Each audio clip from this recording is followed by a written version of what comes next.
faire autrement. Bonjour, rebonjour tout le monde. Je vous montre maintenant le cœur de l'école, c'est-à-dire la salle de classe. Alors cette salle de classe que vous voyez devant vous date de 1850, ouverture de l'école en 1856 et fermeture en 1954. Nous sommes ici en France, dans le seul écomusée en France à avoir un mobilier d'origine. Tout ce que vous voyez ici a plus de 150 ans. Après, il y a du matériel scolaire qu'on a rajouté au fil du temps, mais on peut vraiment vous montrer comment était l'école d'autrefois. Pour mettre dans le contexte, on est dans l'école de Jules Ferry, qui est arrivée vers 1880, les lois Jules Ferry. Et ici, c'était l'école communale. Alors, c'est parti pour la visite et j'espère que ça va vous intéresser.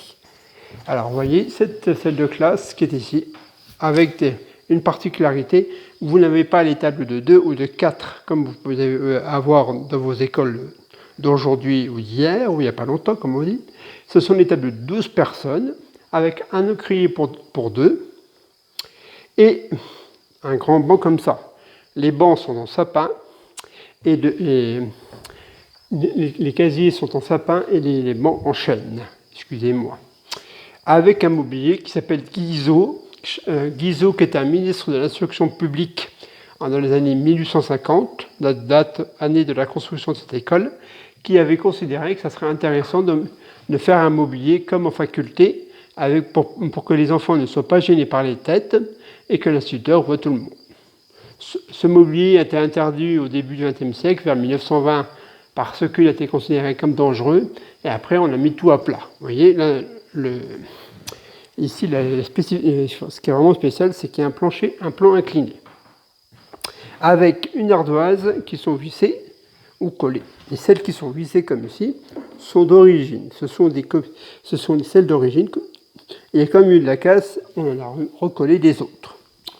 Avec ici, vous voyez, toutes les planches scolaires de l'époque.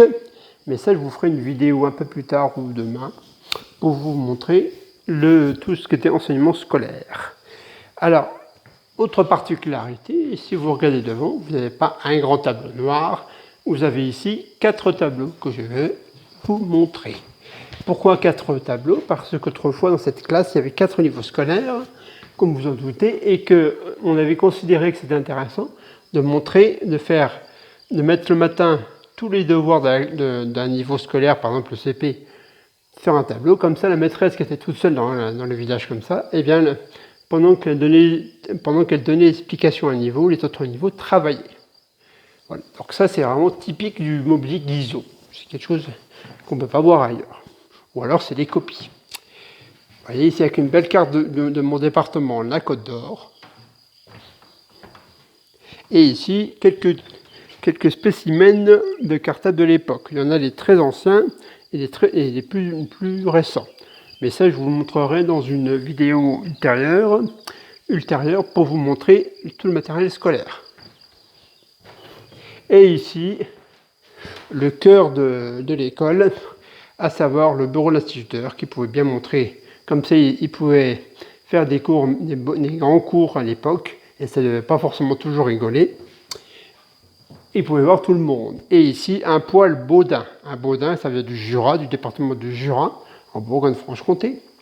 Ça chauffait bien la classe.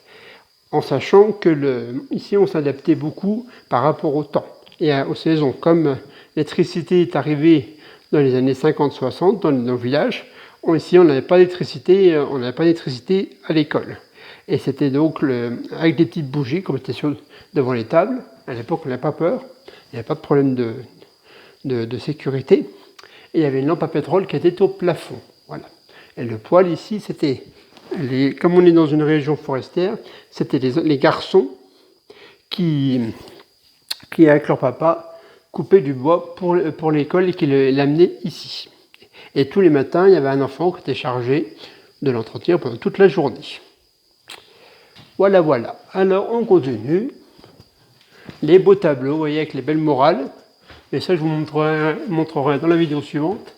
Et ici, comme on est bien toujours surveillé, c'est le ministre de l'instruction publique de l'époque qui est président du conseil, notre ami Jules Ferry, qui a réformé l'école de l'époque, en 1989, et qui nous regarde toujours de là-haut.